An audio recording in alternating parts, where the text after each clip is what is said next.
Actually, before I get started, let me raise my right hand. I do solemnly swear to tell the truth, the whole truth, to the best of my knowledge.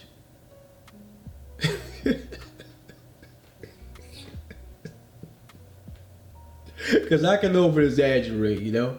I can over exaggerate. Matter of fact, we all do to some extent. So, hopefully, I'm going to try to give you the authentic version as close to as I remember it. Sounds fair? All right, cool. Here we go. Welcome to another episode of True Military Story with your host, King Troy, your favorite military storyteller. If not, then I will be. Nah, but check it out, y'all. I got a good story today. Not like all of my other stories wasn't good, but peep this out. I can't believe this happened. Let me take y'all back down memory lane. It was probably around 2002, and this is when I was enlisted in the Marine Corps. And I was on this 22nd Marine Expeditionary Unit, which is, we call it the 22nd MU. And during this time of the deployment, we were sailing with the United States Navy. And the reason why is because the Marine Corps is the Department of the Navy. So anytime they need to get around somewhere, they utilize the Navy services. So, we was on a LSD type ship. I think that was some type of dock landing ship or something like that. But the name of the ship was the USS Oak Hill. So it wasn't one of the big ships. It's kind of like a mid-sized ship. But anyway, we was getting ready to do a field exercise.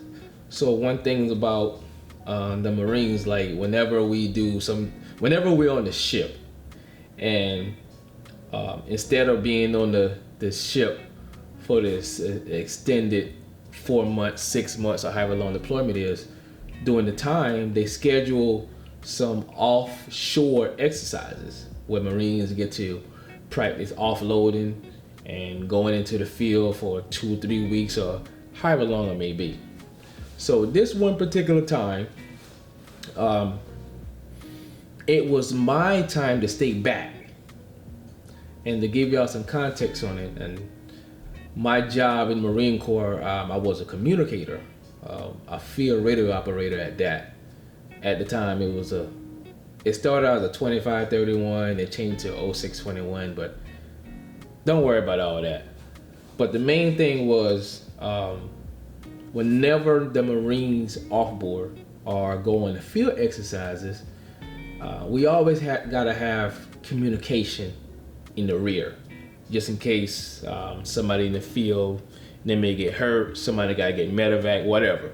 So the main thing is, whenever Marines get deployed or whatever, you always gotta have somebody in the back or in the rear to be able to communicate with the people that's in the field. So it was my time to stay back. And on the Navy ship, there's a room that we have to command, and I'm not sure what the Navy call it, but the Marine Corps, we call that room the LFOC. There you go. Military got so many acronyms for everything. So the let's see here. LFOC was like Landing Force Operations Center. I think that's about right. Yeah, I think that's about right. LFOC. So basically, what this room is like, there's a room of computers, screens, and phones. That way you can talk to the other ships that's a part of the Marine Expeditionary Unit and the people in the field. So we have to do like radio checks on the hour or whatever time they're designated to be. So this particular time, I'm on watch, and I'm just sitting in the room, and I'm watching the screens, and half of my platoon, they was offloaded. So the cameras in the LFOC, they show the flight deck, it shows like all other areas of the ship. So, and it just flashes, it's like about 4 or 5 computer screens, and they just flash between, you know, different areas on the ship. But they always kept a stationary camera on that flight deck. So as the Marines was getting loaded off, there was a special machine that they have. I think it's pretty cool. It's like a hovercraft, and I think the Navy call it an LCAC. Yo, if y'all ain't see one of those vehicles, man, they're pretty awesome. So pretty much what it is like the back of the ship are like sink down a little bit, and then they allow water to come in, and then that vehicle will hover or come right up in there, and then the Marines drive their vehicles on the little LCAC, and that's how they get the big vehicles from the ship to the shore. So long and behold, before the LCAC can actually come in there, the Marine vehicles is mounted in the well deck below. So what they have to do is they had to unhook all of the vehicles that was below and drive them up to the flight deck, right, to make room for that LCAT vehicle to come in there. And then as they load stuff off, then they, drive the vehicles back down to get loaded on. So as I'm looking at the screen, right, the 5-ton, one of the Marine Corps 5-ton truck was, they was behind each other. So I'm sitting there, I'm bored. I'll probably, I don't know, counting sheeps or something. I don't know what I was on, right? So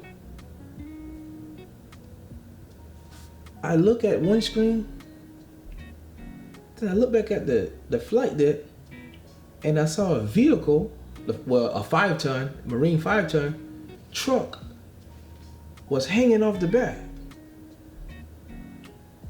And when you see something screens, you kind of look at the screen, you be like, I got up close.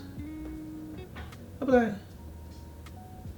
and then whoever was in the LFOC with me, I was like, hey, look, look at this. And they looked and they was like, oh my. And before you know it, right, that truck tilted over, right? And it fell in the water.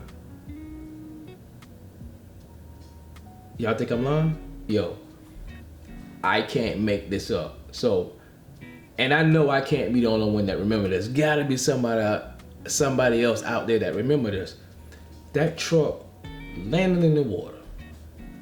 And this where we was. We was outside of Djibouti, Africa. That's right. I say that name right. Djibouti, Africa. And it doesn't spell how you pronounce it. So y'all wanna get any context, that's like northeast of Ethiopia. So it's on the Horn of Africa. So I bet you right now, if you go and drain the ocean,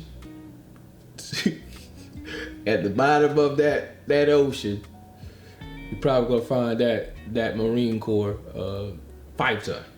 So with that being said, whenever something falls overboard, the Navy sound the alarm as a man overboard drill, right? And usually what happens with a man overboard drill is that you have a designated space on the ship that you have to go to, so that way your team can account for you and be sure that, hey, try to figure out if somebody is not there in the formation, then they probably got a good chance of that's the person that kind of went overboard. But in this scenario here, most of my platoon or most of the Marines, most of them was already off. And then me being on radio watch, I couldn't go down there to, our designated area. I had to stay where I'm at, so they accounted for. So they ran the man overboard drill, and the people that was on the ship went to the designated area to account for them. They throw flares in the water where the vehicle had went into the water, and then the Navy team on their little, those little boats was going around, just to check to see if they find any sailor or Marine in the water.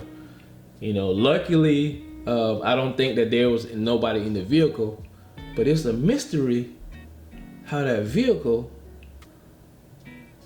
rolled off the back of that flight deck.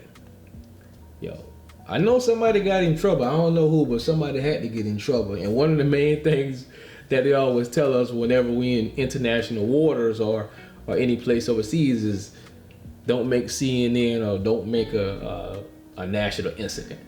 So that was strange in itself.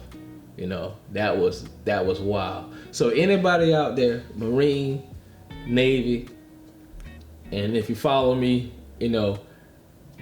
please comment below or send a message, because I cannot be the only one that remember that.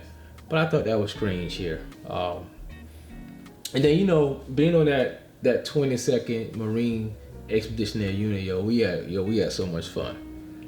And here's a fun fact. I want to see if any of y'all know this. Did you know that the 22nd Marine Expeditionary Unit